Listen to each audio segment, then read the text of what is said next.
నేనేదో అమరావతిలో కూర్చునేవాడిని కాదు. 10 నిమిషాలు సమయం దొరికితే మీ సమస్య అర్థం చేసుకుని ఆ సమస్య పరిష్కారం చేయాలని ఆలోచించే వ్యక్తిని తప్ప ఇంత మునుపంతా ఒక నాయకుడు వస్తే మీరు చూసేవాళ్ళు ఎక్కడికక్కడ చెట్లన్నీ కొట్టేసేవాళ్ళు, అవునా కాదా? పరదాలు కట్టేసేవాళ్ళు, అవునా కాదా? ఇప్పుడు పరదాలున్నాయా? ముఖ్యమంత్రి అంటే రాజభోగాలనుకున్నారు, కాదు.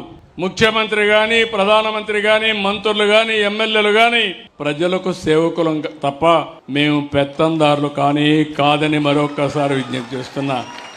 మీకు అందుబాటులో మేము ఉండాలి, సేవాభావం మాలో ఉండాలి, అనునిత్యం మిమ్మల్ని గురించి ఆలోచించాలి, మీ బాగోగులు చూడాలి, మీ కష్టాలు చూడాలి. అందుకే నేను హామీ ఇస్తున్నా, నాకు కులము లేదు, మతం లేదు, ప్రాంతం లేదు, అందరినీ ఆదరించే వ్యక్తిగా శాశ్వతంగా ఒక రికార్డు క్రియేట్ చేయాలనే ఆలోచన తప్ప ఇంకోటి కాదు.